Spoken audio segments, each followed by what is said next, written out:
I live on the 6th floor of an apartment building. My bedroom window overlooks a large park directly across the street. That park is where I work, and it makes for a very easy commute. I only work part-time, and I do basic groundwork every single day. From 8 a.m. to 9 a.m., that's what I do. The park opens at 8 a.m. every day of the year, so I also unlock the gates. I never used to be a morning person. 8 a.m. is quite early for me to be waking up, so I usually nap for an extra hour when I get back into my apartment. I'm also hired to close up. 1 hour before it closes, I have to lock up the toilets and empty all the public bins into the dumpster. 20 minutes before it closes, I have to start informing people that they should head out as the park is closing. Once everyone is out, I go around and lock up all the gates. There are 5 in total.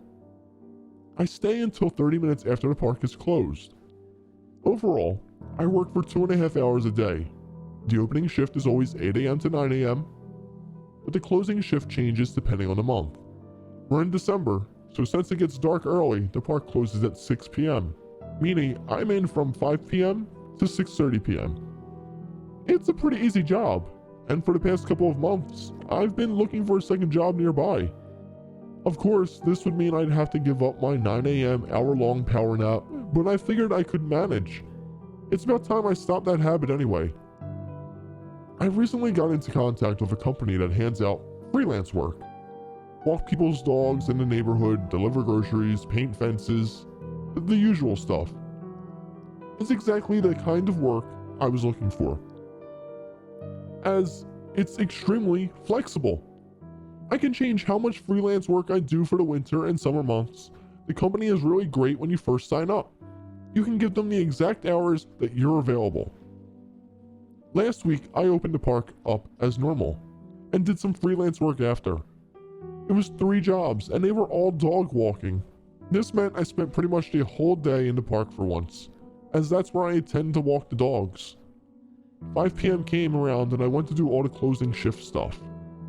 I didn't notice anything out of the ordinary, and the last person that was out of the park was just 5 minutes after closing time. Anyone who has tried to get people out of a place that's closing will tell you that it's not too bad at all. I finished up and was going to go home, but remembered that I still had one more freelance task for the day. I had to deliver a carton of 6 eggs from a local store to a place a few blocks over. Easy job. I went to the store and picked up some eggs. The job was specific on which brand it had to be. I should have probably checked the eggs though, as when I tried to pay for them, the cashier apologized for the eggs being cracked and swapped them out. But I got them in the end and started making my way to the delivery address. I was walking on foot since it wasn't too far and was extremely tired. Since starting the freelance work, there have been some days that I've been able to squeeze in my hour-long power nap. This was not one of those days. It seems silly that I can't operate properly without it, but it's just something I have gotten used to. What happened next? I blamed on my fatigued mind. I now know that I shouldn't have. The store and delivery address were basically perfectly 2 blocks from the park in either direction. The park was exactly in the middle. As I walked past it, I noticed something moving from deep within the trees. I shouted through, "Hey, the park should be empty right now," but got no response. I figured it was nothing, since my view was obstructed anyway, but as I walked past one of the main gates, no longer any trees blocking my view, I could still make something out. There were no lights in the park. Each of them were turned off. Thick, dense darkness shrouded it at night. It almost feels like you should be able to reach out and touch it. Like trying to walk through it would be physically impossible. Yet, through it, I could make out a vaguely humanoid figure. There was no distinct color, in fact almost a lack thereof. Just a gray, blurry blob, dancing and moving, changing and swaying. It looked familiar. Perhaps like the kind of things you see when you look directly at a bright light and then away. More like an imprint on the eye than anything physical. I work here. You need to leave. It's trespassing. The way that it didn't respond, or even seem to move at my request, I decided I was just being silly.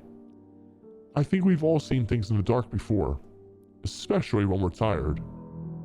So as uneasy as I was feeling in that moment, I continued to walk past the park. The full journey along that side is about 3 minutes, and I spent most of it looking inwards through the fence. It seemed to move with me. I didn't pay a lot of attention to where I was walking and nearly tripped over a few things, especially when I nearly walked into a black cat. I made my way to the delivery address, delivered the eggs, and headed back home. I live right in the middle of the side of the park, so another 2 minutes of being able to peer in, I didn't spot the figure at first. I walked past someone who lives on my street, and we stopped to chat, as we occasionally do. He was coming back from the same store that I had been to with some cleaning supplies. I asked why he desperately needed those, and he just said that he needed to clean a mess in his kitchen. I laughed. It must be a hard job if you need that much. I felt calmer again now that I had human contact. There's something so eerie about darkness, being in the dark.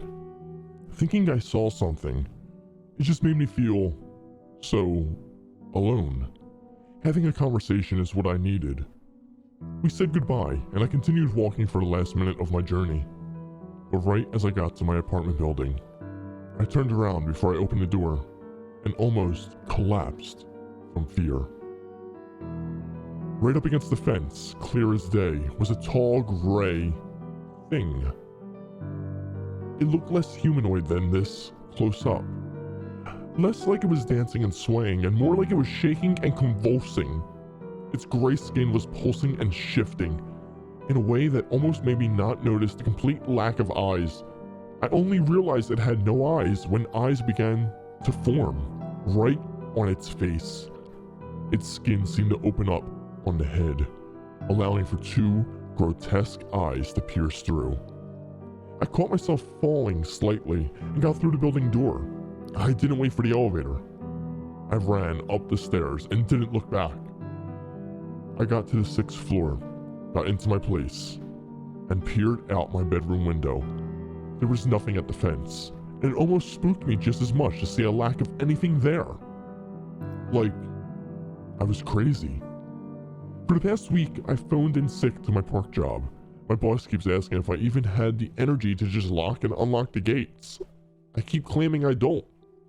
I continue to do my freelance work during the bright hours, just hoping my boss and colleagues don't spot me. I just don't want to be in the park in the dark again. I've not even so much as peered out my bedroom window at night, but this morning, I tried. Today at about 4 a.m. I got up to go to the toilet. As I was about to go back into bed, I just felt like I should peer out again. I did, and I saw it. Right up against the fence, shaking, convulsing, and pulsing. Like it was almost trying to pass through the bars. Maybe it's just because I'm 6 floors up and couldn't see it properly, but sometimes it even looked like parts of it were passing right through the solid metal of the fence. I spotted a woman walking down the street on her phone. I saw she was carrying a carton of eggs, and then it clicked. I've seen her around before. I was pretty sure she worked for the same freelance company as me, but she was about to walk right past the figure. Could she not hear it? I realized at that moment that I must be crazy. Nobody else can even see this thing. Then it grabbed her. Right as she walked past, it grabbed her. After that, they both vanished into the darkness. I don't mean to say the figure ran off. They quite literally vanished. They morphed until they were nothing, as if this thing was just able to conjure up ways to move that were beyond comprehension. I was half sure that I was asleep at that point. Right then, I noticed, pulled up on the side of the road nearby, a black car. A man and a woman stood next to it, looking directly at the figure, talking about something to each other. It brought an odd sense of slight relief to know I wasn't the only person seeing this. I knew them from somewhere, but couldn't quite put my finger on where. But then, it dawned on me. They were the first people I met from the freelance company. They just watched in silence as one of their employees was abducted in front of them by a paranormal figure, no less. They must be involved, somehow. I don't know how or why, but they must be. Everything going on in my life suddenly slotted together. I just haven't figured out how yet. My park job, my freelance job, this figure. How do they all connect? Today, the woman was on the local news, reported as missing. I can't do anything. Who is going to believe me? If I tell anyone, I suddenly become the prime suspect. I do have another freelance job today, though. I now know that the job is dangerous, and that my bosses do not have my best interest in mind at all. But they can't know that I know. My only job today is to paint a white fence. Usually, I only have to do some of the fence. Someone comes along after to do the rest. I'm going to write something to warn them, and then I'm going to quit. I've scheduled this to post in a few weeks so that I can be long gone before the company knows I've said this all. If I quit, they can't hurt me, but they can still hurt others. I hope whoever sees my warning takes it seriously, and that I make a difference in some way.